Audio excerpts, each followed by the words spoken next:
peut-être pas sourire les milléniaux, mais les gens travaillaient beaucoup plus d'heures qu'aujourd'hui. On était vraiment... Ils travaillaient en présentiel aussi. Oui, ils Aussi travaillaient, bizarre, ça on pouvait travailler 50 heures, finir à 7-8 heures le soir parce qu'on travaillait sur un projet SEO. Je trouve qu'il y avait un petit peu plus de passion profonde pour le travail. Moi, je trouve qu'un des grands effets de la COVID, c'est que les gens ont repriorisé un petit peu tout dans leur vie, mais je trouve qu'il y a moins de passion par rapport à son métier. Puis je pense que ça, sur le moyen terme, ça va nuire un peu même aux personnes eux-mêmes.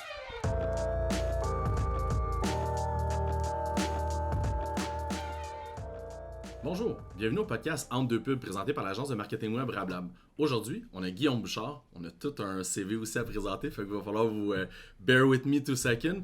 Aujourd'hui, on va parler de l'entreprise de Guillaume, on va parler du background de Guillaume Bouchard. L'épisode numéro 5 est intitulé, en fait, le titre n'est pas parfaitement fait, mais on va parler beaucoup de technologie, on va parler de technologie au niveau de tout ce qui est de la réceptivité, donc la capacité aux gens à être attentifs auprès des publicités en ligne. Je crois que ça va être un sujet qui va être technique, très intéressant, très aussi...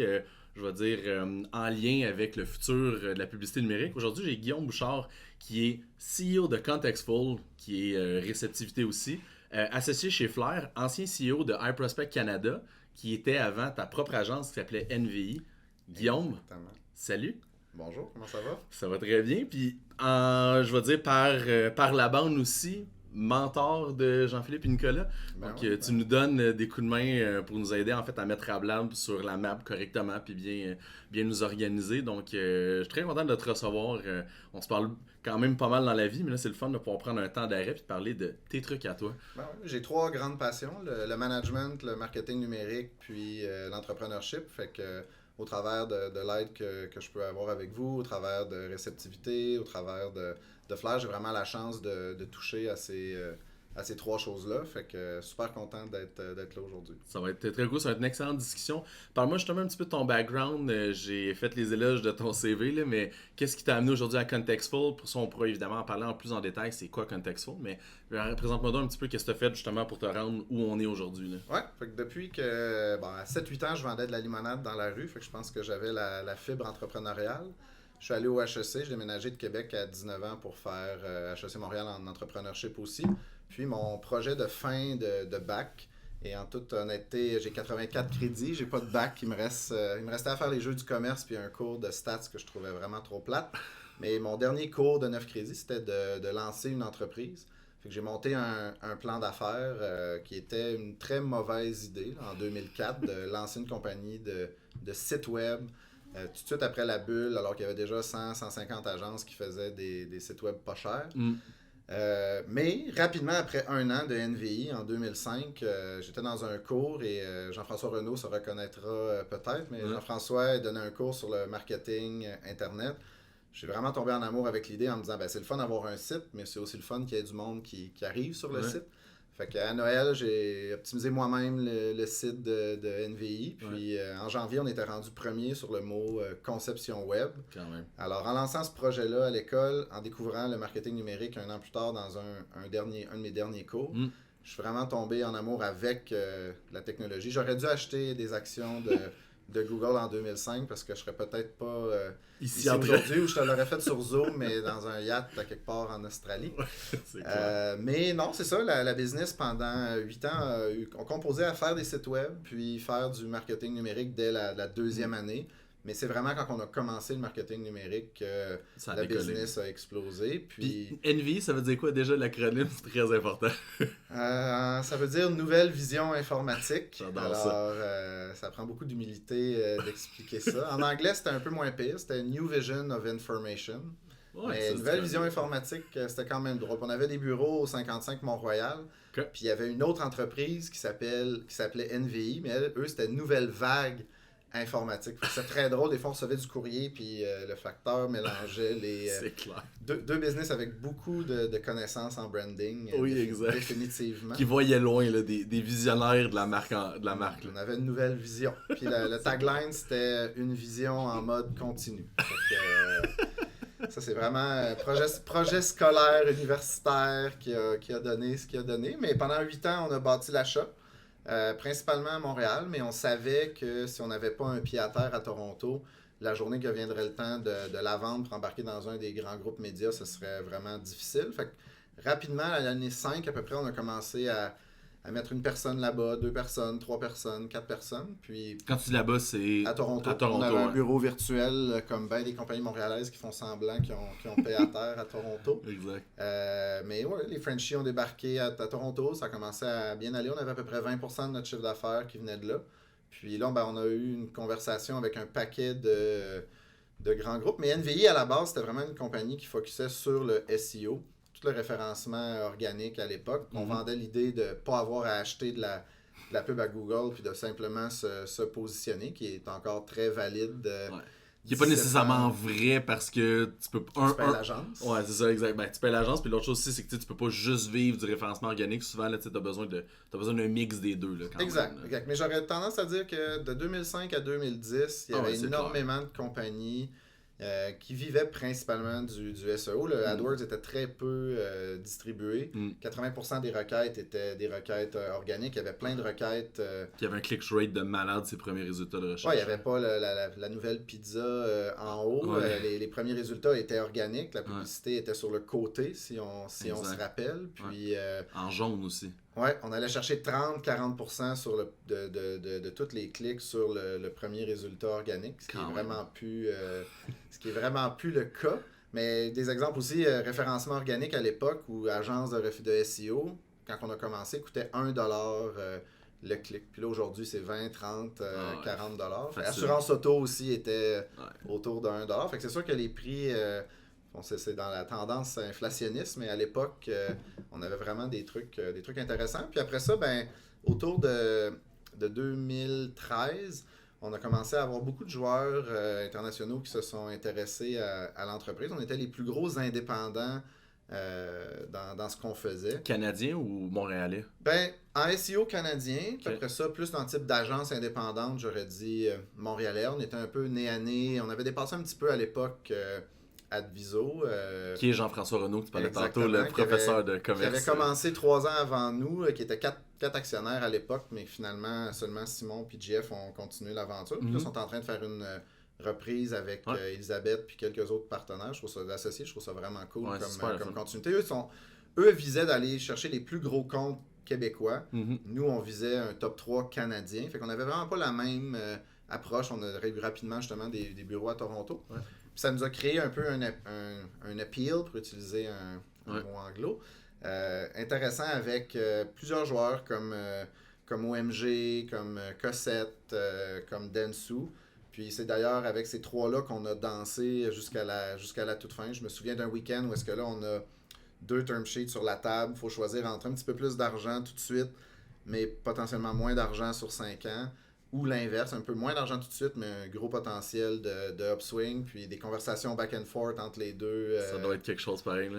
Ouais, très, très enrichissant de faire un genre de M&A, là, de se faire acquérir, de penser que tu vas garder le nom de ta compagnie, mais 2 mois plus tard, tu as changé de nom.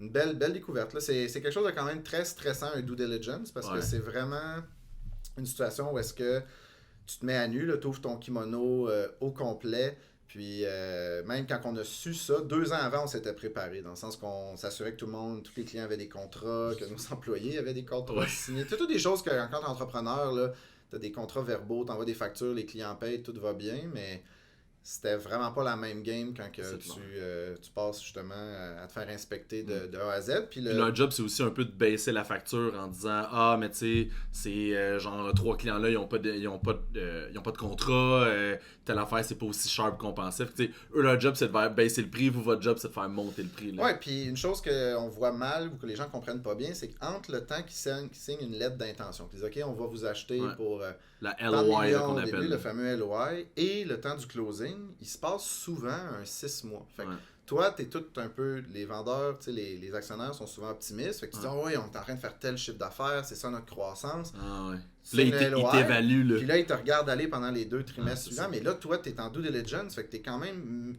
défocusé de t'occuper de closer des deals puis de grossir ça. Exactement. Fait que ça a été un apprentissage à la dure. À un moment donné, j'ai dit à un de mes partenaires, je dis là, il faut qu'on close d'ici 3 semaines parce qu'on va avoir vraiment un mauvais prochain trimestre parce qu'on a été complètement défocusé de la business. Ce qui a été le cas, on a été break-even le trimestre suivant, puis après ça, on a repris notre envol. Mais vendu la business le 1er mai 2013. Grosse annonce à toute la compagnie. On était super contents. Puis c'était le fun parce que c'était une stratégie de croissance. On était rendu justement à une place que pour gagner des grands pitchs, des grands RFP, il fallait s'associer à d'autres agences, comme à l'époque Cara, pour être capable d'être ensemble puis de couvrir tous les pôles médias. De la stratégie à la création, à l'exécution dans le média. Oui, le média 360 à la base, parce que nous, on faisait juste le numérique puis on faisait peu de programmatique. Fait qu'on était dans une situation où est-ce que des caras, des touchés pouvaient gagner des grands mandats.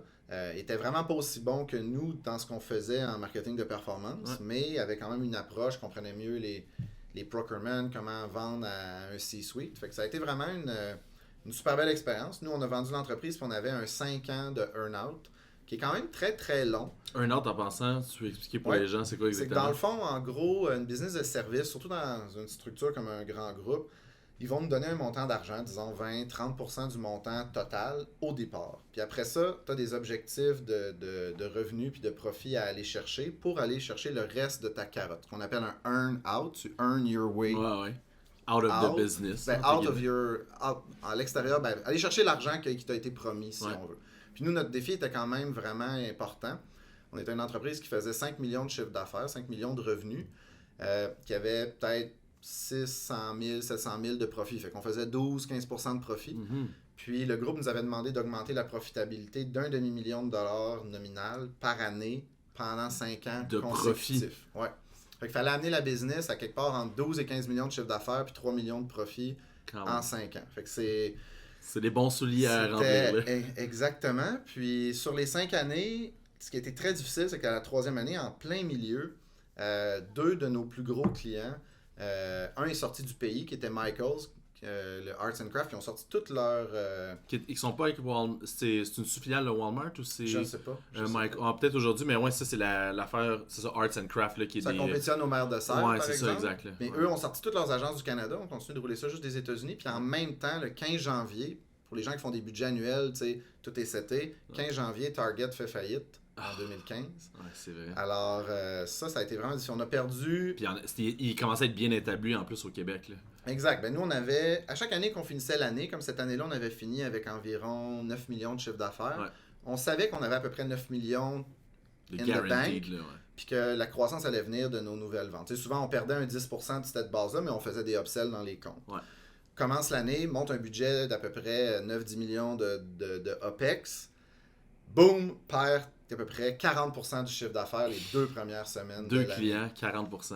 Puis c'est ça, Target était énorme, Michaels quand même, puis on avait aussi un gros projet de GM en SEO qui avait été mis sur la glace par des Américains. Fait que 3 ventes face, pas nécessairement des choses où est-ce que tu te fais mettre dehors parce que tu as mal fait ton travail. 3 choses qu'on n'avait pas le contrôle, qui sont arrivées à peu près la même semaine. Puis là, on s'est ramassé avec 6 millions de baseline et non 9 millions.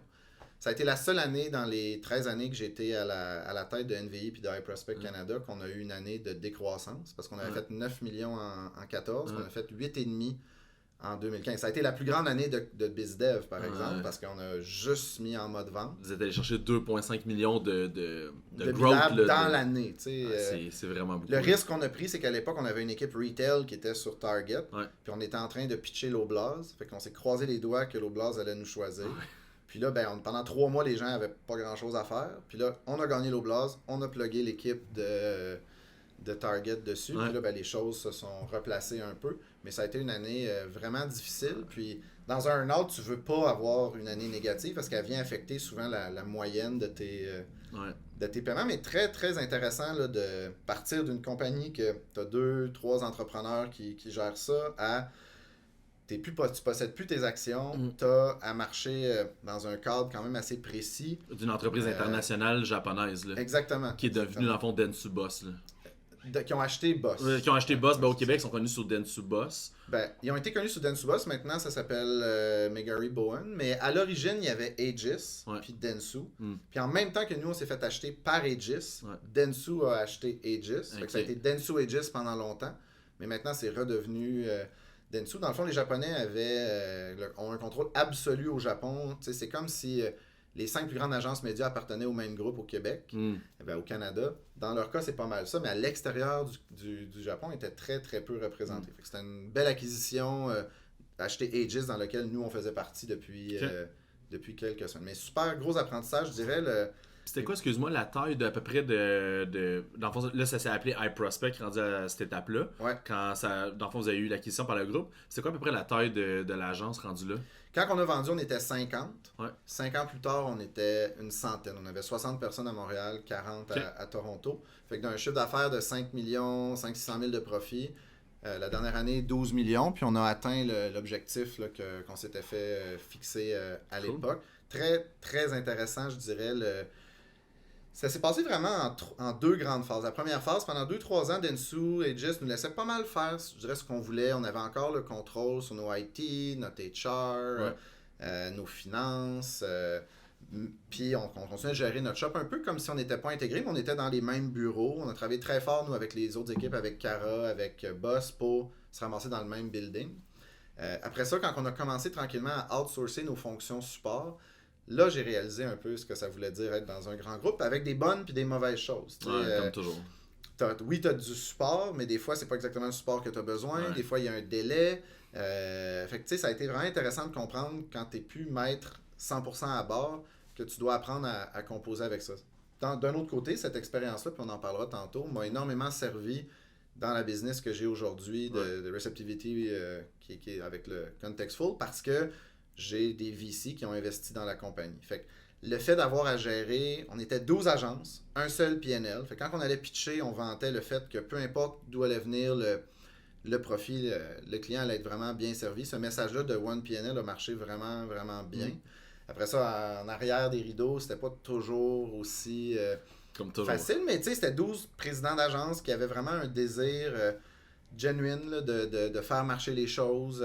On avait des rencontres à Toronto, à Montréal, des retraites annuelles où est-ce qu'on essayait de vraiment mettre le groupe ensemble. Fait que ça, moi, Nicolas et Simon, on a eu beaucoup de fun là, à comprendre cette dynamique-là. Des fois, un peu moins de fun aussi. C'est sûr que plus tu es entrepreneur, plus tu es un peu...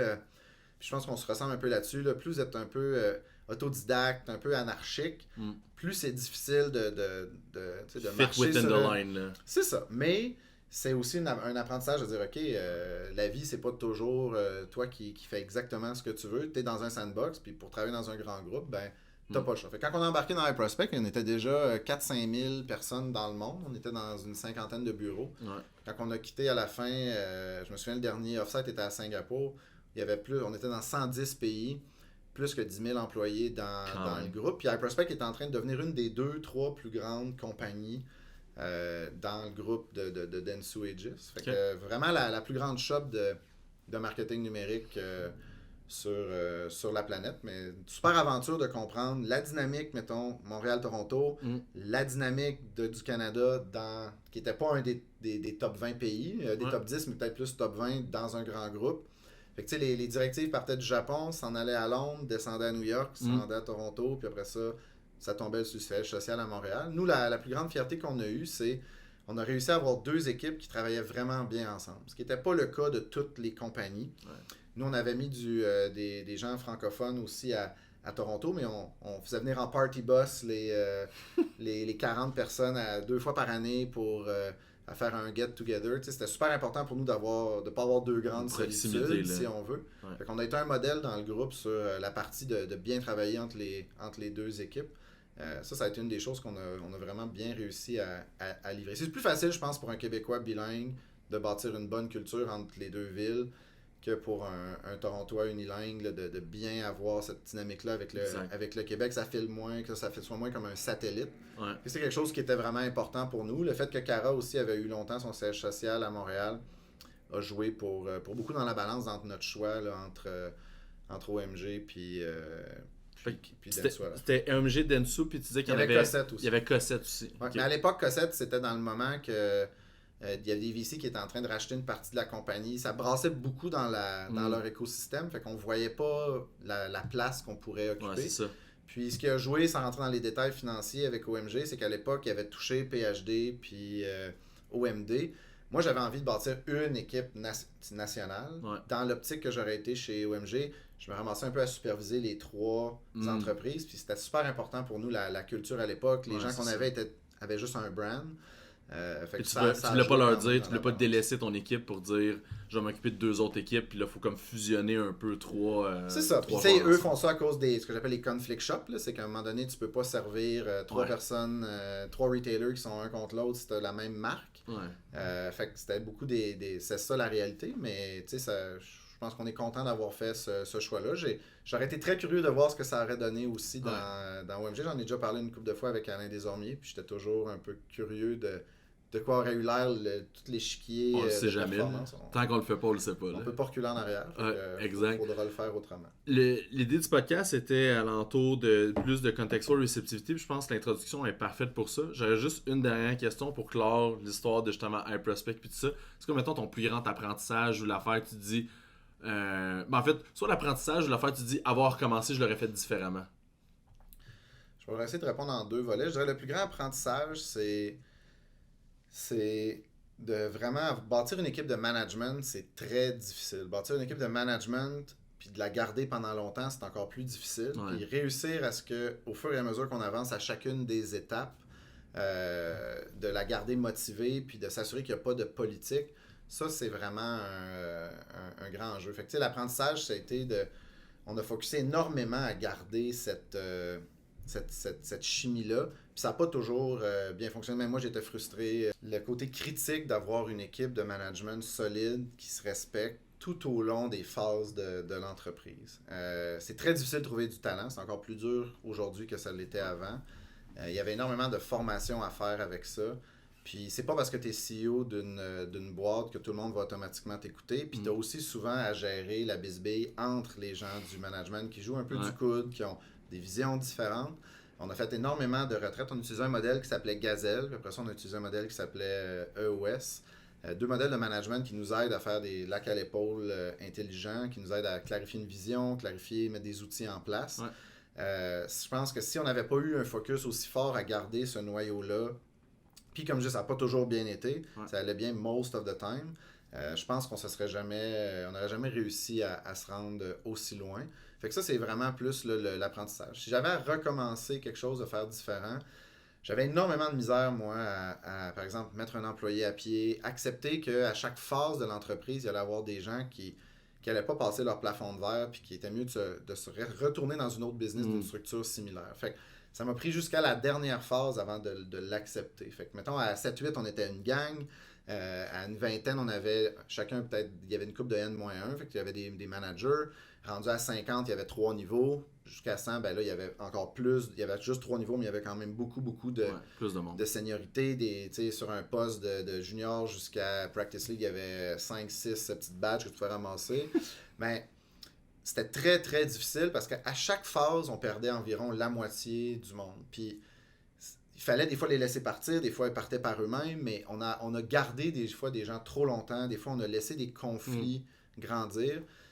Sans les adresser. Puis moi, j'étais à peu près la pire des personnes pour aller adresser les conflits. Je suis moins pire aujourd'hui que j'étais avant, mais j'étais pas un très bon manager. J'étais vraiment plus un visionnaire, puis j'avais plus de charisme que j'avais le reality check facile. Fait que ça a été difficile pour moi. Ça me faisait vraiment de la peine là, de savoir que les gens Tu venais attaché émotionnellement aux gens. Là. Ouais. Parce que tu partages ton day-to-day avec eux autres, tu partages, tu sais, on s'entend quelqu'un qui travaille 3 ans avec toi, même si la personne a de la seniorité, elle est bien bonne, mais comme tu dis, elle perce pas son plafond de verre, ben maybe it's time to go. Là, ou... Exact, puis à l'époque, là, ça fera peut-être pas sourire les milléniaux, mais les gens travaillaient beaucoup plus d'heures qu'aujourd'hui. On était vraiment... Ils travaillaient en présentiel aussi. Oui, ils aussi travaillaient, bizarre, on pouvait travailler 50 heures, finir à 7-8 heures le soir parce qu'on travaillait sur un projet SEO. Je trouve qu'il y avait un petit peu plus de passion profonde pour le travail. Moi, je trouve qu'un des grands effets de la COVID, c'est que les gens ont repriorisé un petit peu tout dans leur vie, mais je trouve qu'il y a moins de passion par rapport à son métier. Puis je pense que ça, sur le moyen terme, ça va nuire un peu même aux personnes eux-mêmes à se demander si mon purpose de travail, je suis en train vraiment de me rendre le plus loin possible. Fait que c'est ça, fait que refaire quelque chose de différent. Je pense que j'essaierai de développer un peu plus de lâcher prise plus rapidement, puis aussi d'adresser des conflits, autant dans mon équipe de gestion que de direction, que de forcer les managers à se développer. Puis c'est très difficile dans notre industrie d'avoir des bons managers. Soit on a des très bons techniciens, mais des gens qui sont deviennent des managers parce que par défaut, par défaut, mais souvent, qui dit très bon technicien dit pas très bon pédagogue. Fait que c'est là que c'est un écosystème pas évident, le numérique, pour ça. Moi aussi, j'en connais des bons techniciens qui sont pas trop pédagogues ou qui sont pédagogues. Tu sais, puis Nick, c'est un excellent exemple de ça. Tu disais tantôt, c'est un genre de free spirit qui connaît un peu tout. Puis, tu sais, des fois, il va avoir de la misère à le montrer à quelqu'un. Puis, il va être comme, ah, tu sais, ça, je vais le faire à ta place. Mais, tu sais, c'est pas nécessairement un bon pédagogue. Puis, des fois, il faut qu'il se mette en mode vraiment, OK, je vais l'apprendre aux gens. Puis là, il va essayer de développer un peu cette faculté-là. Mais c'est difficile parce que tu te fais un peu parachuter là-dedans. Tu sais, mettons, moi, je suis un des pires pédagogues. Je suis vraiment pas bon pour trainer les gens. Je suis bon pour donner une conférence, je suis bon pour... Tu sais, j'ai du charisme dans la vie, mais, tu sais, dis-moi, hey, Guillaume, je te prends avec moi, là, puis on va faire 1 mois de training, tu vas me suivre, là, je suis d'une catastrophe, là. Je suis une catastrophe parce que quand tu me suis à côté, je suis comme, OK, on fait ça, puis là, telle affaire, puis là, je pense à de quoi, puis là, mon esprit va dans un mode incalculable. Mais tu sais, ça, c'est dur pour les gens, mais... Je suis le président de la compagnie. Fait que tu sais, on s'attend aussi de moi que je sois bon là-dedans, mais je peux pas être bon là-dedans. Moi, je pense qu'un président doit être charismatique, doit être capable de représenter, être un bon ambassadeur, de penser aux grandes idées, mais doit rapidement développer un mécanisme de gens en dessous de lui qui vont prendre la vision, qui vont l'opérer, puis qui vont s'occuper des gens au quotidien. Moi, ça arrivait souvent qu'un employé rentrait dans mon bureau, on avait une politique de porte ouverte 2 heures par semaine. Les gens, moi, j'avais pas de meeting, puis n'importe qui pouvait rentrer. Ça arrivait souvent que Nick, après ça, venait me voir, là, mon CEO, là, le numéro 2. Il venait voir, il dit, tu sais, Guillaume, quand tu as dit telle affaire à telle personne, ben, ça m'a créé 3 meetings, il est arrivé ça, puis ça. Fait que, cool, tu sais, je pense que tu étais bien intentionné. Il voyait tout le temps que j'avais une bonne intention, mais il dit, tu sais, fais attention parce que ça finit par avoir l'air un peu de l'ingérence. Puis moi, c'était pas ça, j'essayais d'aider, j'essayais de coacher, mais souvent, je finissais par regretter. Fait que le plus vite que tu peux reconnaître que tu n'es pas un manager puis de laisser quelqu'un d'autre le faire, puis de focusser vraiment sur ton X, je pense que ça, c'est la clé de voûte pour réussir à grandir une shop. Puis, je le dis en toute humilité, là, ça a été aussi ça ma difficulté avec Rablam, avec le temps. Ça a été le fait de dire, je vais avoir assez d'humilité pour dire que je suis pas la bonne personne pour faire telle affaire. Mais c'est difficile au début parce que quand tu es 6, 7, 8 employés, tu fais tout. Là, tu fais ta comptabilité, tu fais ton marketing, ton développement des affaires, puis tout ça. Puis plus que tu grossis, à un moment donné, tu vas dire, OK, je prends cette personne-là qui me semble avoir le skill set nécessaire, mais que ça fait juste 1 an et demi qu'elle est chez nous, qu'elle va accomplir ces tâches-là. Fait que c'est difficile aussi de reconnaître ça à travers, puis de voir un peu à travers les gens, puis d'avoir cette vision-là. Non, le but, c'est de se débarrasser, pas débarrasser, mais c'est de déléguer le plus rapidement possible la majorité des tâches qui peuvent être faites par quelqu'un d'autre pour avoir la capacité de focusser à celles qui sont vraiment clés puis que tout est difficilement remplaçable. Fait que, tu sais, que ce soit de la finance, des charts, toutes ces choses-là, il y a énormément de spécialistes de tout, tu sais, de n'importe quelle industrie qui peuvent faire le travail. Mais d'amener une business, de bâtir une vision, service, produit d'une compagnie, ça, c'est une autre paire de manches. Exact. Ben là, on a parlé de l'entreprise de service, on a parlé le build que tu as fait avec Air Prospect. Finalement, tu as fait ton earn-out en 5 ans. Après ça, tu as quitté l'entreprise. Qu'est-ce qui est arrivé après? Ça a été quoi les opportunités? Là? Qu'est-ce qui t'a amené justement à Contextful aujourd'hui? Ben, après 13 ans en pub, j'étais... saturé. Ouais, puis j'étais un peu désabusé dans le sens que je travaillais beaucoup avec des CMO canadiens, puis tu sais, je donne un exemple que j'utilise souvent, puis ça n'a rien à voir avec Home Depot, mais tu sais, une drill par exemple, les gens s'imaginent qu'on utilise ça souvent. C'est un produit qui vient de Chine, c'est du plastique, du métal, il y a une coupe de matériaux rares souvent là-dedans. Mais une drill, c'est utilisé, le moteur tourne en moyenne d'une durée de vie 7 minutes. T'sais. Fait que si on s'imagine la logique, là, que t'es une agence de pub, t'es vraiment bon à vendre des produits des drills, ben, c'est le fun dans un sens parce que t'es dans les meilleurs à faire ça, mais de l'autre bord, tu encourages la consommation au maximum. Puis des fois, les techniques pour réussir à vendre sont pas toujours en respect avec la vie privée. Puis à l'époque, là, il y a 10-15 ans, tout le monde se foutait bien raide de la vie privée. Aujourd'hui, c'est plus sensible, même si il y a encore du chemin à faire. Il y a quand même beaucoup de chemin à faire encore, exactement. Fait que je pense que ça a été quelque chose de pas évident. Au début, je ne m'attendais pas à me retourner en publicité. J'avais commencé à faire un peu de consultation, là, des retraites stratégiques, des lacs à l'épaule. Puis en même temps, c'était plus mon entreprise. Puis là, je suis tombé par hasard dans un incubateur technologique. Un de mes amis, Sébastien Saint-Hilaire, m'avait dit hey, tu devrais aller les rencontrer. Eux, ils ont plein de projets, c'est du deep tech. Je n'avais jamais opéré une business de produit. Mes 2 expériences à développer un produit étaient chez NVI iProspect parce qu'on avait bâti un CMS, à l'époque en 2008, qu'on avait appelé Cloud CMS, qui est un CMS fait pour le SEO, qu'on reprogrammait toutes les URL, qu'on avait un contrôle absolu sur toutes les H1 puis tout ça nous-mêmes. Fait que c'était un outil vraiment le fun, mais tu sais, qu'on a mis 20 000 heures dedans, puis qu'après ça, WordPress est arrivé, puis il y a eu Yoast, puis là, ça a fait bon, ben, ça sert pas à grand-chose qu'on maintienne cette affaire-là. Ah, c'est ça. Après ça, on a développé un toolbar, c'était vraiment intéressant. C'était un petit toolbar qui, dès qu'on arrivait sur un site, fetchait toutes les sources de Moz, de plein de données SEO pour nous permettre rapidement de faire du link building, de gérer même le paiement des liens. Et oui, il faut payer des liens en SEO.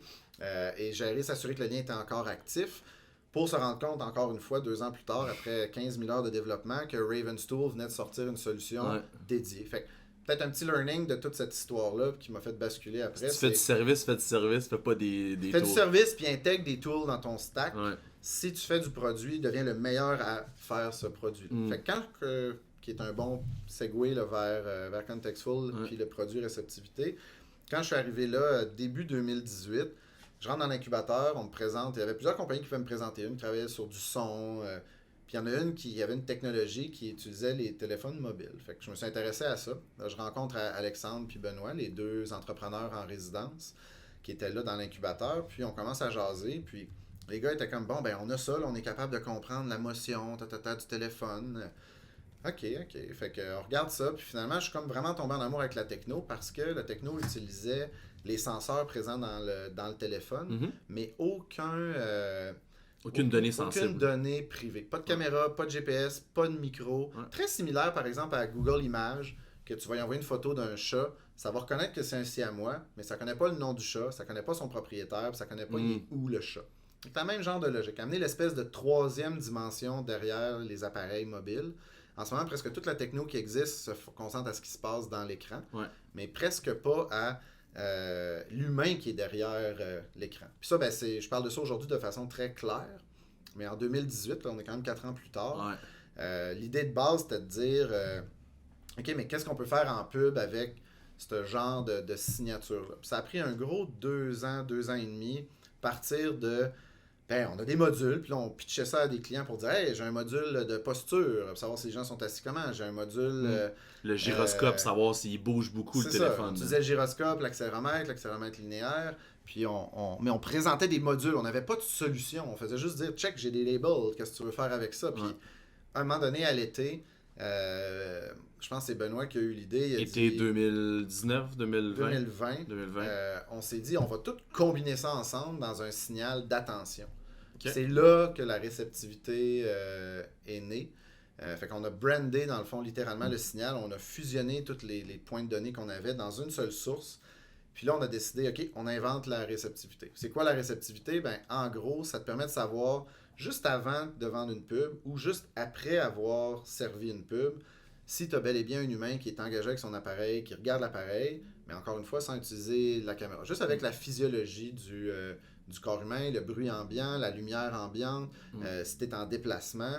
Puis là, ben, à l'origine, on a commencé à donner des scores. Fait que là, c'est parti avec un Receptivity Score. Fait que tu avais 1 jusqu'à 100. Là, on a mis ça dans les mains de certains publishers. Puis là, c'était super compliqué à exploiter. Le monde ne comprenait pas pourquoi. Fait que là, on dit, OK, on va simplifier ça. Ça va être la réceptivité basse, moyenne, puis haute.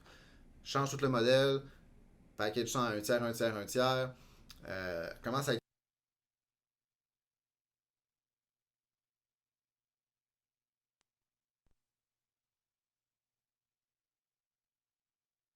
viewabilité.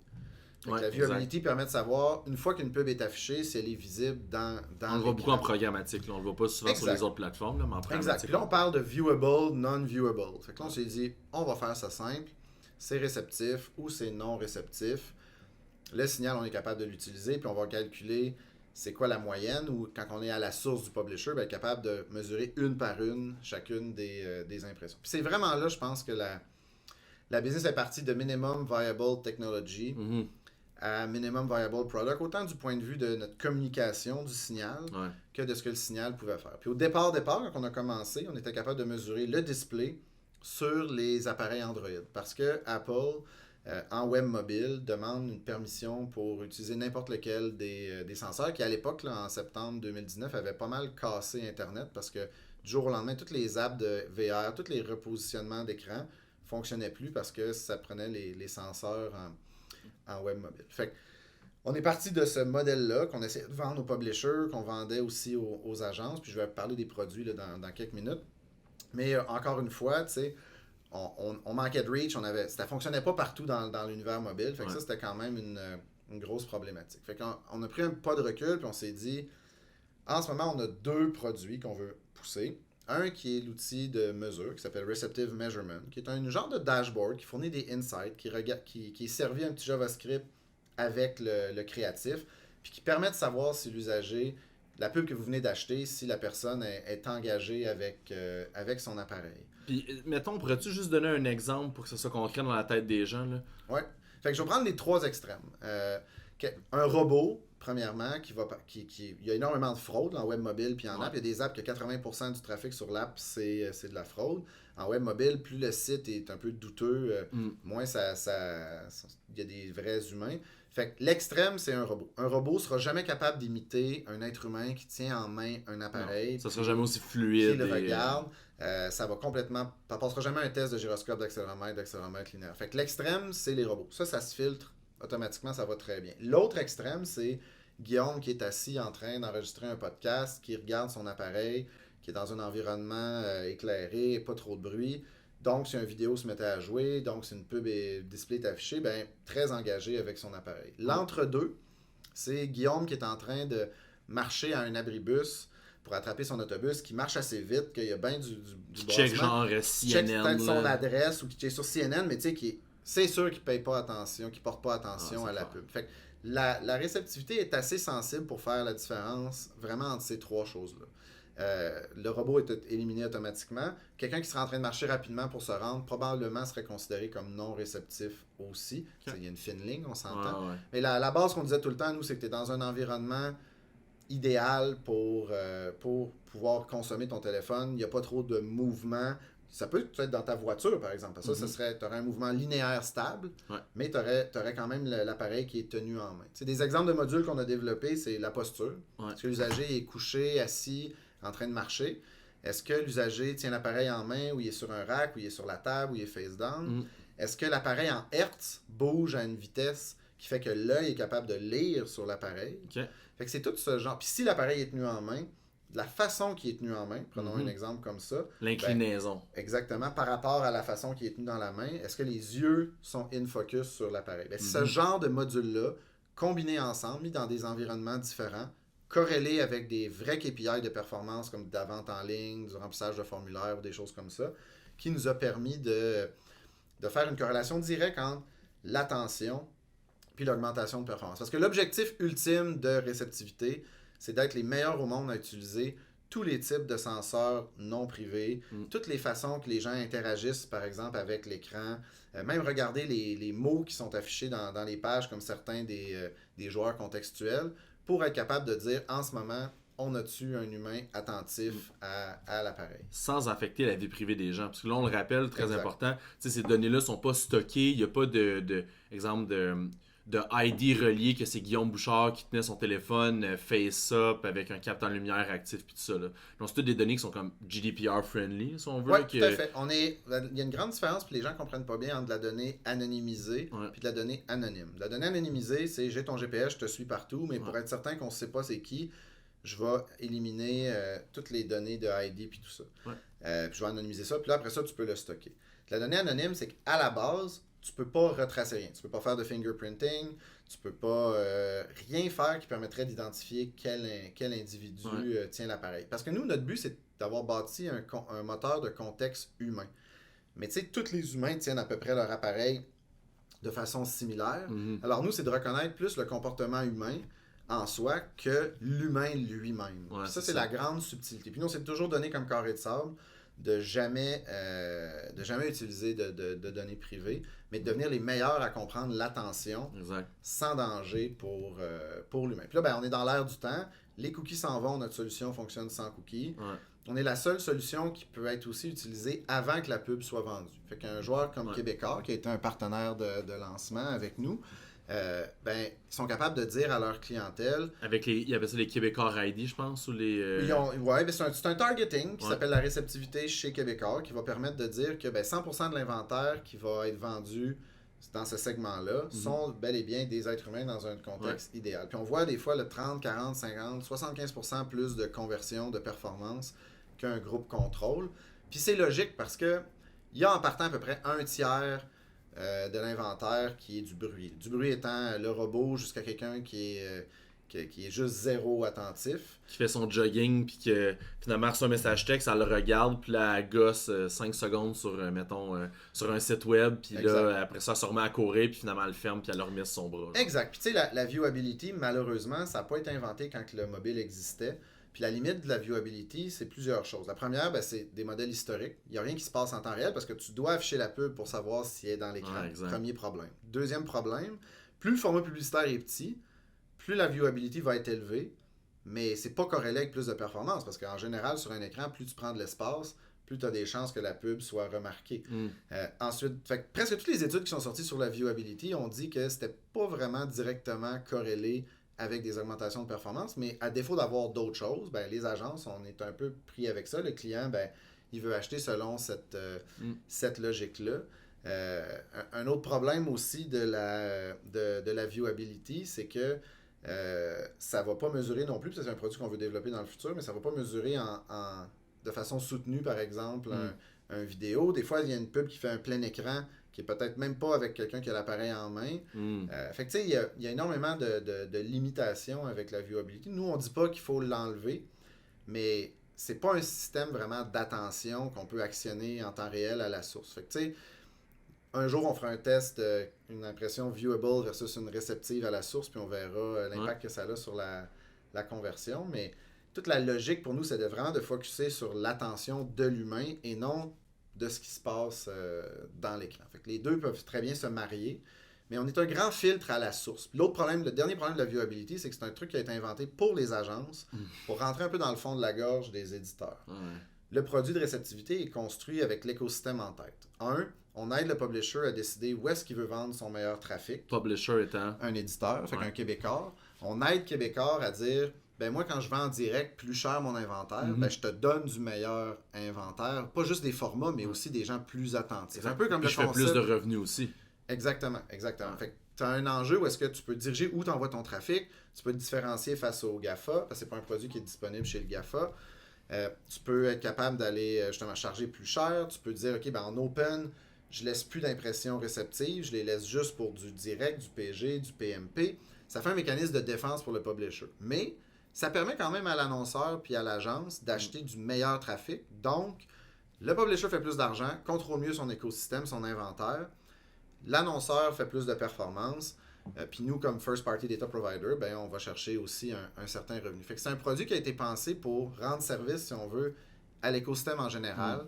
S'assurer du fameux adage marketing qui dit 50% de ma pub marche, 50% ne marche pas, mais je ne sais pas c'est lequel des deux. Mais c'est vraiment aux 50% qui ne marche pas qu'on s'attaque. C'est un gros filtre à la source de qualité. Puis son point principal, c'est vraiment l'attention de l'usager. Nous, on a un de nos clients qui nous a dit, comme on va perdre de plus en plus notre capacité de traquer les conversions, toute l'adressabilité, on ne saura plus à qui on parle. Si au moins à la source, avant d'acheter la pub, on sait qu'on a une paire de yeux qui est attentive, puis on a réussi à faire ça sans générer sans utiliser de données privées, on a fait pas mal bien notre travail comme agence. Fait que c'est cette logique-là qu'on est en train de déployer. On a testé, on a lancé les deux produits dans le marché canadien l'année passée. Puis là, on est en expansion en Europe et aux États-Unis. Puis on lève des rondes de financement une après l'autre pour faire connaître le produit. Quand on embarque sur notre petite licorne, notre rêve, ce serait que la réceptivité devienne aussi populaire que la viewability est devenue populaire dans les 10-15 dernières années. Puis d'être capable d'avoir ce signal-là utilisé sur plus qu'un milliard de devices. C'est vraiment ça notre objectif. En ce moment, ça fonctionne en display, en vidéo, en natif. Ça fonctionne aussi sur Android que sur iOS. On a bâti un modèle lookalike. Fait que ça fonctionne sur l'ensemble du mobile dans de l'achat direct PG, PMP. Puis cette année, on travaille à le faire fonctionner en desktop puis à le faire fonctionner dans le signal dans l'open aussi, pour être capable, puis dans l'applicatif, pour être capable de couvrir l'ensemble des achats digitaux. Ok, là, j'ai plein de questions parce que tu as dit plein d'affaires, je me suis pris des notes mentales, mais PMP, il va falloir t'expliquer toute cette terminologie-là Parfait. au plus néophyte, au moldu de ce monde. La programmatique, c'est super simple. C'est comme une cascade où est-ce que quand tu arrives pour acheter de la publicité, tu peux l'acheter en direct, je dirais, à l'ancienne, qu'on appelle avec des IO qu'on signe entre un vendeur de gré à gré avec l'agence, par exemple. Ça, souvent, les meilleurs formats publicitaires sont réservés. Tu as une garantie que tu vas être livré sur ton inventaire. Exemple, mettons Hyundai qui achète sur la presse 2 big box là, en couverture. Le takeover, Exact. le header, puis tout ça, ben ça va être réservé souvent seulement dans des... Il y a des formats qui sont que vendus en direct. Fait que ça, c'est les premiers formats. Après ça, on tombe en PG, programmatique garantie. Ça, c'est souvent une version garantie au niveau de l'inventaire, mais pas nécessairement tous les formats disponibles, qui est un petit peu moins cher que le direct.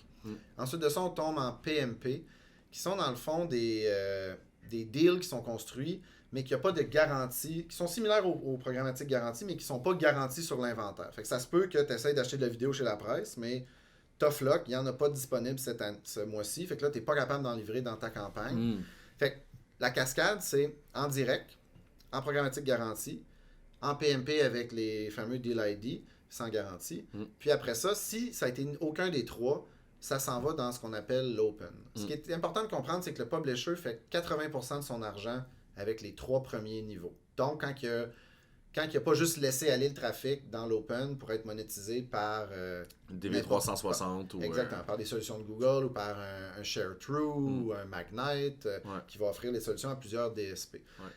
Fait que c'est 30-40% de l'inventaire, souvent, mais qui donne 70-80% du revenu. La fameuse loi de Pareto, là, à peu près. Là. Le genre de 20-80. Fait que nous, ce qu'on vient faire avec le signal d'attention, c'est de dire, quand vous vendez dans ces 3 premières couches-là, vendez-le le prix que vous voulez selon les couches, mais donnez juste des impressions réceptives là-dedans. Laissez aller les mauvaises impressions dans l'open. Puis là, ce que ça va faire comme effet, c'est qu'un rablable qui se met à acheter soit en direct, en PG, en PMP ou en open, qui achèterait le même achat au même montant, va se rendre compte que l'inventaire est pas mal moins bon en open. Donc, ça va donner un mécanisme de protection à l'éditeur pour être capable d'aller chercher plus de rentabilité, plus de relations pérennes avec ses agences, ses annonceurs directs. Fait que nous, notre travail, c'est vraiment d'épauler les éditeurs à mieux contrôler où ils envoient la qualité de trafic. Puis au travers de ça, d'aller chercher une certaine monétisation supplémentaire, occuper plus d'espace dans le portefeuille, si on veut, de telle agence. Fait que c'est un grand élément de différenciation. Puis, comme je disais tantôt, c'est pas quelque chose qui est disponible sur YouTube, sur Instagram, sur Facebook. Exact. Fait que nous, on travaille à ce que j'appelle le rest of the Internet. N'importe qui n'est pas le GAFA. Puis le choix a été fait de façon philosophique au départ parce que notre solution est tellement éthique, puis les GAFA est tellement vu comme Gray zone moins éthique que ça causait quand même une problématique même de positionnement de produits. Ça ne veut pas dire qu'à un jour, on n'aura pas notre signal de disponible dans ces plateformes-là. De la même façon que les voitures électriques, Elon Musk n'a pas créé les voitures électriques dans le but d'être la plus grosse compagnie électrique. Il l'a créé dans le but qu'il y ait une électrification de l'écosystème. Fait que si un jour on se ramasse sur Google, mais qu'on a fourni une donnée non privée pour aider à faire du marketing, on se dit que overall... Puis en même temps aussi, ça suit une ligne directrice. On a beaucoup parlé de la crise des médias. Bon, évidemment, ça l'a débarqué avec la pandémie, là, parce que le chiffre a comme changé d'attention. Mais c'est sûr, ça va revenir parce que la crise des médias est réelle. Là. Les médias canadiens ont de la misère à subsister, puis font des techniques qui sont parfois douteuses un peu avec des articles à la clickbait, puis aller chercher du revenu additionnel en cherchant juste plus d'impressions, pas nécessairement de qualité. Mais ça, c'est un stream de revenus additionnel qui est excellent pour eux autres. Puis en plus de ça, en fait, c'est juste un win-win-win. Là, dans le sens que celui qui achète la publicité, qui est nous, et win parce qu'on a une meilleure qualité, une meilleure réceptivité au niveau de la personne qui le consomme. Ensuite de ça, celui qui veut faire la publicité, mettons ton exemple de Home Depot, celui Home Depot qui va l'en faire, lui, surtout avec une meilleure qualité. Fait que de nulle part, c'est gagnant. C'est aussi gagnant, mettons, pour la presse parce qu'eux vont vendre un inventaire qui va être justement un peu plus premium, qui va leur donner meilleur revenu.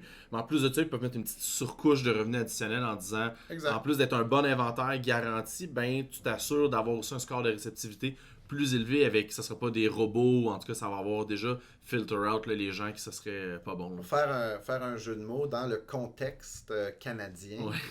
C'est une technologie qui est québécoise, qui focus sur l'attention, puis qui est faite pour les médias locaux.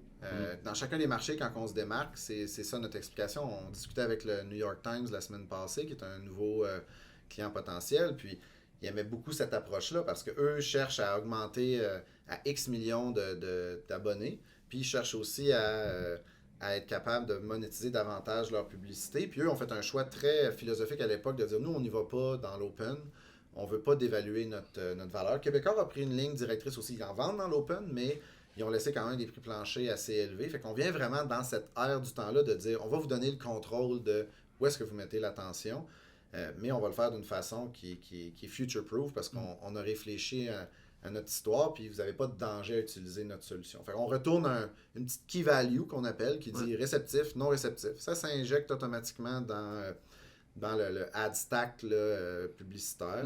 Puis après ça, ça devient disponible pour un Rablab d'acheter l'inventaire qu'on appelle à la source, là, avant qu'il soit trop tard, avant qu'on se rende compte qu'il n'est pas viewable, avant qu'on se rende compte que c'était un robot. Parce que plein de robots génèrent des pubs viewable. Ça, c'est quelque chose que les gens ne comprennent pas bien. En ce moment, les robots sont capables de scroller dans l'écran, sont capables de cliquer sur les pubs. À une certaine vitesse pour pas que ça ait l'air trop robotisé. Exact. Avant, ils cliquaient sur les côtés des pubs. Maintenant, ils sont mis à cliquer à l'intérieur des pubs parce que c'était facile de détecter s'il y avait des clics sur les bordures. Mais aujourd'hui, les robots sont très sophistiqués. Mais un robot ne peut pas passer le filtre d'imiter un humain, la finesse d'une main qui tient un appareil puis qui le regarde. Alors, c'est vraiment là qu'on s'attaque à la source du problème, c'est-à-dire un paquet de pubs qui finalement ne seront jamais vus par personne puis qui ont peu de valeur. Puis c'est sûr qu'un Québécois, un La Presse, Radio-Canada, Bell n'ont pas les mêmes outils pour prévenir la fraude qu'un Google, un Facebook, un Twitter. Fait que c'est un bel outil pour eux pour dire, regarde, t'achètes du YouTube, t'achètes de la vidéo chez nous, on va te donner des usagers attentifs qu'on connaît bien. Fait que c'est vraiment là qu'on tire notre épingle du jeu. Dans le fond. Dans mes autres questions que j'avais, parce que le temps file quand même, desktop? How? Je vais donner la logique d'affaires en utilisant le modèle iOS, puis après ça, je vais aller vers le desktop. Fait que, comme on n'a pas la capacité... premièrement, notre différenciateur principal, nous, c'est utiliser les senseurs non privés. Fait que le gyroscope, l'accéléromètre, etc., pour comprendre l'attention. Des fois, ces senseurs-là ne sont pas disponibles. C'est le cas dans le cas du mobile web iOS. En applicatif, on a accès autant en iOS qu'en Android, mais en web mobile, qui est 7-8% du trafic mobile total, si on regarde la planète, on n'a pas accès à iOS. Ce qu'on a fait, c'est qu'on a regardé, puis je vais prendre l'exemple de Québécois. Mettons que Québécois a une centaine de sites. Il y a des heures de la journée, il y a certains de ces sites, certaines journées, certains formats publicitaires qui ont une moyenne, ou certains articles, certaines sections de sites qui ont une attention plus élevée que la moyenne. Fait en gros, maintenant qu'on achète aujourd'hui du trafic mobile sur l'ensemble des 100 propriétés de Québécois, l'outil de réceptivité permet de dire, OK, dans ton cas, on voit que ces 28 sites-là, telle section, tel site, telle heure de la journée, il y a une moyenne plus élevée d'attention que le baseline. En Android, attention, c'est quoi? C'est le time spent? Sinon, c'est la mesure où vraiment, au moment de l'impression, est-ce qu'on avait un humain. Fait que en Android, on va fournir du 100% réceptif. Avec iOS, on va fournir du 80+. Fait que quand on met les deux signaux ensemble, là, on achète du 90-95% réceptif. Fait qu'on a créé un modèle lookalike en observant des patterns dans Android. Puis on s'est dit, c'est Android en ce moment, sur, mettons, le site du guide de l'auto, il y a vraiment une attention vraiment élevée dans cette section-là, dans les 72 dernières heures. Most likely que c'est la même affaire en iOS. Le behavior va être similaire en iOS. Fait que la même logique s'applique pour le desktop. Si on se rend compte qu'il y a une section de site, un article, une période de la journée, un format publicitaire qui fonctionne mieux, on va décliner la même logique. Le modèle n'est pas encore disponible. On le teste dans le prochain trimestre. On vient de finir la première version d'un point de vue de données. Puis là, c'est d'aller prouver que, effectivement, ce qu'on apprend avec notre single source of truth, qui est le Android web mobile, qu'on décline en iOS, qu'on décline en desktop, qu'on a quand même une augmentation de la performance. Fait que ça, c'est le modèle, si on veut. C'est un mélange de lookalike et un modèle qui regarde l'historique. Il a été testé avec iOS, puis ça fonctionne encore mieux qu'avant, parce que là, c'est comme si on met une couche pour dire, choisis pour moi les sites que Québécois sont les plus attentifs, ou les sections, comme je disais. Puis ça se fait tout automatiquement. Puis là, on achète justement du meilleur inventaire. Fait qu'on a vu des performances souvent même meilleures que quand on avait juste Android contre Android. Parce qu'on a fait beaucoup de ménage dans la zone où est-ce que iOS générait peu de résultats. Fait qu'on espère, on se croise les doigts, qu'on va être capable de fournir ce modèle-là dans les prochains 3 à 6 mois.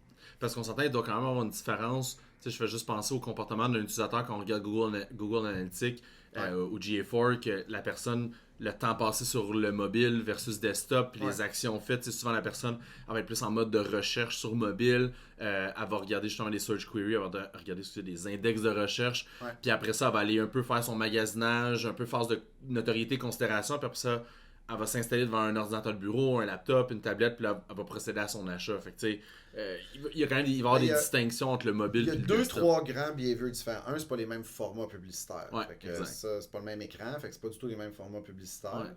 Deuxièmement, ce que tu viens de dire, c'est un très bon point. T'as pas tout le temps le même type de behavior. Toi, t'es peut-être quelqu'un qui magasine sur ton téléphone, qui achète avec ton ordinateur. La dernière chose, mais ce qui est commun, c'est les mêmes articles. C'est les mêmes moments de la journée. C'est les mêmes sites web. Sauf quand un site web, mettons, desktop est vraiment moins bon qu'un mobile et vice-versa. Ça, c'est la troisième facette. Mais généralement, dans les grands groupes de médias... C'est pas mal uniforme, c'est des sites responsive, ça se ressemble pas mal. Fait que, à part quelques edge cases, nos plus grands 2 facteurs, c'est savoir que le comportement de base sur un appareil n'est pas pareil qu'un autre et que les formats publicitaires sont pas les mêmes. Mais tout le reste, il y a énormément de... corrélation. Exactement. Fait que nous, notre travail, c'est de prendre ça, puis aller enrichir avec d'autres couches contextuelles, comme les contenus affichés.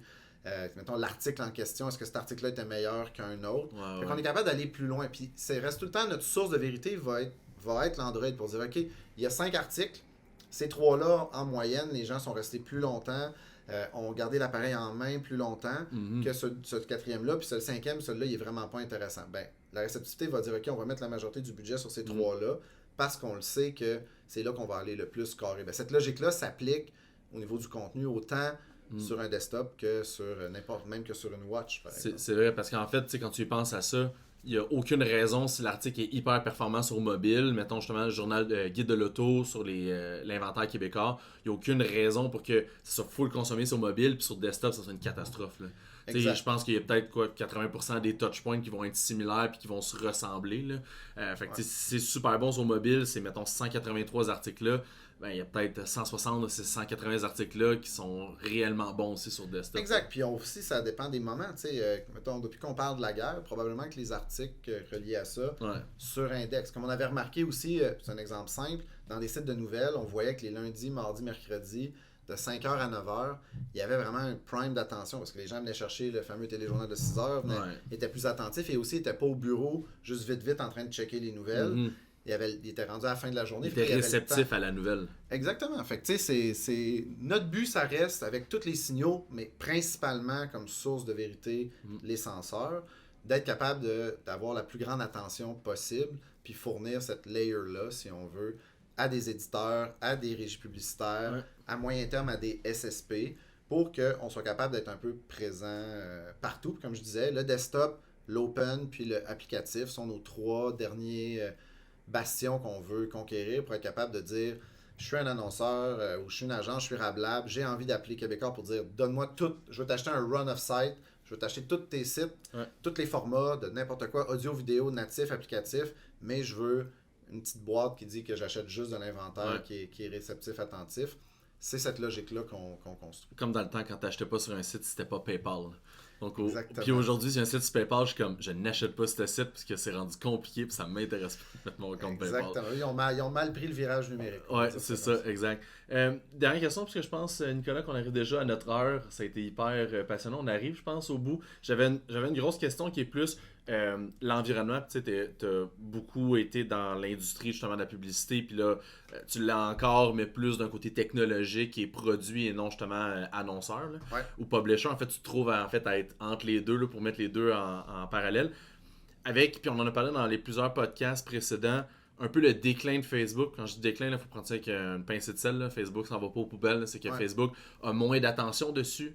Facebook a aussi moins de pertinence auprès de certaines. Il y a moins de données avec le changement du iOS 14.5 et iOS 15 avec les changements pour le tracking du IP address pour l'email marketing. Fait que tu sais, il y a quand même un grand événement, un grand changement dans la capacité à tracker de la donnée, la performance des plateformes. Puis nous, on l'a vécu. Les clients, dès que Facebook commence à la discuter, sont comme on va mettre du budget dans Google. C'est comme si Google c'était pas bon avant, puis Facebook, tu sais, on s'entend, il y a un shift qui se fait. Fait que où tu vois l'avenir un peu justement du marketing numérique avec le cookie-less tracking puis ta solution s'intégrer là-dedans. Parce qu'il y a un shift, pas juste d'attention, il y a un shift aussi des comportements des consommateurs puis des plateformes comme TikTok qui prennent d'assaut le marché.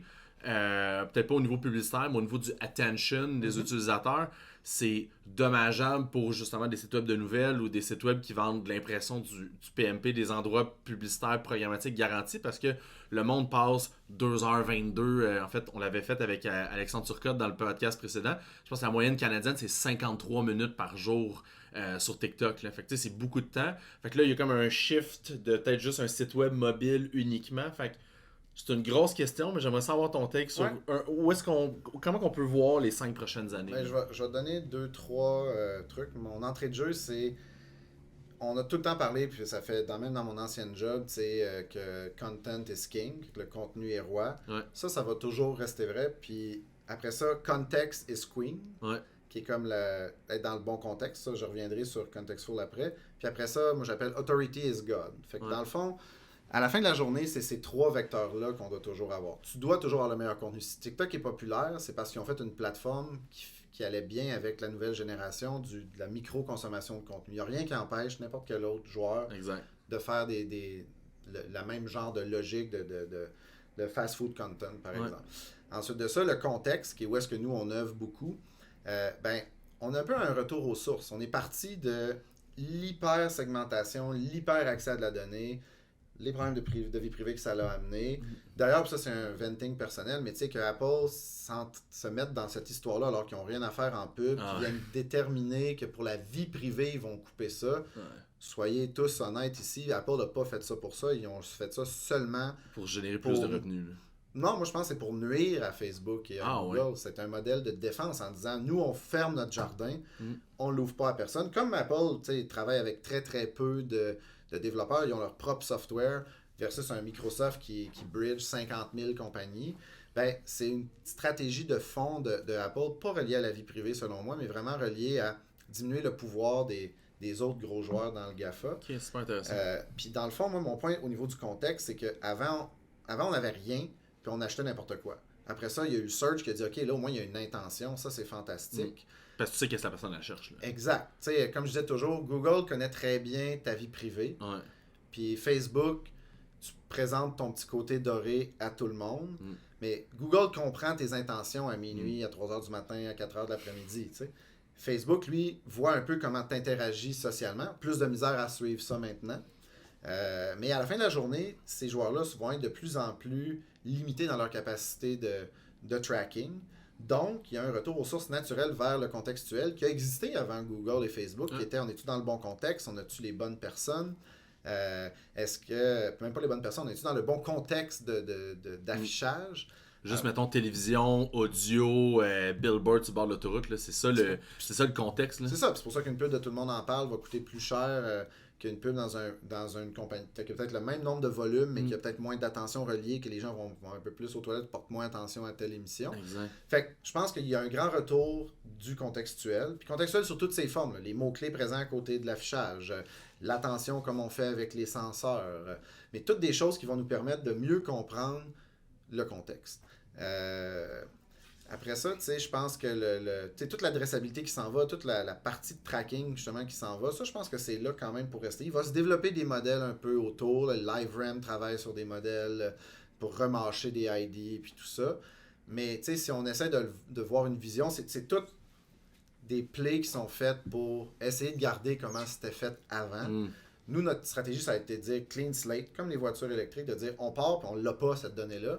Qu'est-ce qu'on fait pour reconstruire quelque chose? Il n'y a personne qui s'est penché non plus sur la question vraiment. Là. Ben, je pense que dans les 5 à 10 prochaines années, les joueurs qui vont bien s'en sortir, c'est les joueurs qui vont pas essayer de préserver ce qui existait déjà, mais qui vont partir d'une nouvelle base puis vont inventer des nouveaux signaux qui vont permettre d'aller refaire le même objectif qu'avant, mais sans créer du risque pour l'utilisateur. Ou, dans certains environnements fermés, comme par exemple un New York Times dans une app, vont expliquer très très clairement, très ouvertement à quoi sert la donnée, qu'est-ce que la donnée va être faite avec, puis ils feront pas et sera peut-être vendu un paquet d'autres tiers. Ça va être, on le fait parce qu'on veut vous fournir une meilleure expérience UX, puis il n'y a pas de fine print qu'il peut se passer telle ou telle chose. Fait que, moi je pense que le conseil que je donne à n'importe qui dans notre industrie, si vous travaillez sur un produit en techno, faites quelque chose de révolutionnaire, faites quelque chose qui va vivre dans les 10 prochaines années, même si un Apple débarque demain matin et enlève le tiers de la valuation d'une des plus grosses compagnies du GAFA, fallait le faire. Puis, est-ce qu'il avait le droit de le faire? Oui. Est-ce que ça a été fait parce qu'il voulait protéger la vie privée? Non. Fait que, pensez un peu out of the box à comment est-ce que vous pouvez amener de la valeur dans un écosystème, mais sans mettre en danger la vie des gens, puis sans pouvoir aussi être à la merci d'un des joueurs du GAFA qui pourrait du jour au lendemain changer votre modèle d'affaires. Ah, c'est ça en fait qui est arrivé, là, c'est qu'avec les changements du iOS 14.5, puis tout en fait ce qu'on a vécu depuis, je dirais, avril 2021, là, qui était comme le moment tournant là, où est-ce que Apple ont comme vraiment là, tiré le tapis, ben, c'est que toutes les entreprises qui étaient Facebook et Instagram dependent, là, donc il y avait beaucoup de dépendance à leur système de publicité, ont vu leur revenu diminuer, puis tu sais, on l'a dit sur d'autres podcasts, puis on s'en cache pas, on a des clients qu'on a investi plus en 2021 qu'en 2020 et qu'en 2019, on a fait des revenus moindres parce que la plateforme était moins performante. Puis là, il faut faire attention parce que 2020 a été aussi une année record pour les e-commerce. Je pense que ça va être une année astérix. Là. Il y a beaucoup de joueurs exact, à cause de la COVID. On s'entend quand du jour au lendemain, Simons étant un gros commerce électronique, mais ils ont des gros magasins aussi. Fait que Simons ferme, les centres d'achat ferment. On s'entend, on recule juste là, 2 ans jour pour jour. Là. Le 15 mars 2020, là, c'était l'apocalypse. C'était le début de la fin. C'était le début de la fin. Fait que là, quand on était à cette date-là, on se disait, bon, ben, je peux pas aller nulle part. Qu'est-ce qui nous reste? Ben, il reste Walmart, le site web était utilisé, mais pas tant que ça. Fait que, tu sais, il y avait pas... Évidemment, il y avait les Amazon de ce monde, puis les Wayfair, puis tout ça, mais il y avait une manne de commerce électronique de petite et moyenne taille qui se sont fait comme ravager, là, puis leurs ventes ont dupliqué, triplé, quadruplé. Puis là, ça sera peut-être pas répété dans les prochaines années. Parce que justement, Facebook fonctionnait bien aussi en 2020. Mais là, ça a comme été une genre de mix de plein de choses en même temps. Ouais. Apple qui a tiré sur le tapis, plus iOS qui... Tout n'importe quelle entreprise qui regarde, mettons, tout son trafic, puis que tu as plus que 20-30% qui vient d'un canal, est exposé si ce canal-là devient coûter plus cher, performe moins, etc. Fait que, moi, le conseil que je donne tout le temps à n'importe quel éditeur, n'importe quel annonceur, c'est à quel point tu es capable d'avoir un mix varié, puis d'être vraiment le plus horizontal dans tes sources de trafic, que ce soit toi pour générer de la pub ou l'annonceur pour générer des ventes. Moins tu es dépendant d'un canal, ben, plus tu vas t'en sortir bien, peu importe ce qui se passe dans l'écosystème. Je pense que tu démontres ça, Facebook sera jamais ce que ça a été avant. Après ça, ça reste quand même la meilleure plateforme pour faire de la publicité dans un environnement social, mais maintenant, on sait un petit peu moins à qui on parle. Puis je pense que c'est une bonne chose. Fait que, tu sais, il faut revenir à un marketing un peu plus, justement, d'attention, un peu plus sur le contexte, moins sur le individu, pour faire un petit jeu de mots, parce que cette vision-là, pour moi, elle n'est pas saine, puis elle ne pourra pas survivre les 10-20 prochaines années. Hyper intéressant. On a déjà fait plus que notre temps, mais Guillaume, c'était un grand plaisir de te recevoir. Pareillement. Parler de tout ça. Puis tu sais, peut-être juste pour donner le mot de la fin, tu parlais de ronde de financement tantôt, l'avenir de Contextful. Contextful va devenir un genre de compagnie parapluie avec quelques produits en dessous. Tu parlais de Receptivity, que je crois que vous avez trademarké aussi. Ouais. Fait c'est quoi l'avenir de Contextful? Ou est-ce que... l'objectif de Contextful au niveau de l'entreprise, c'est d'être les meilleurs à utiliser de la donnée non privée dans plusieurs industries. Le focus court terme est sur le ad tech, fait qu'en publicité, à fournir un signal d'attention. Mais ce signal-là pourrait être utilisé ailleurs, comme en MarTech, puis on pourrait développer de nouveaux produits basés, encore une fois, sur l'expertise de Sensor. Fait que là, on vient de lever une ronde qui va nous permettre d'augmenter de quelques employés. Ça se peut qu'on lève aussi une plus grosse ronde, puis que là, qu'on double en taille.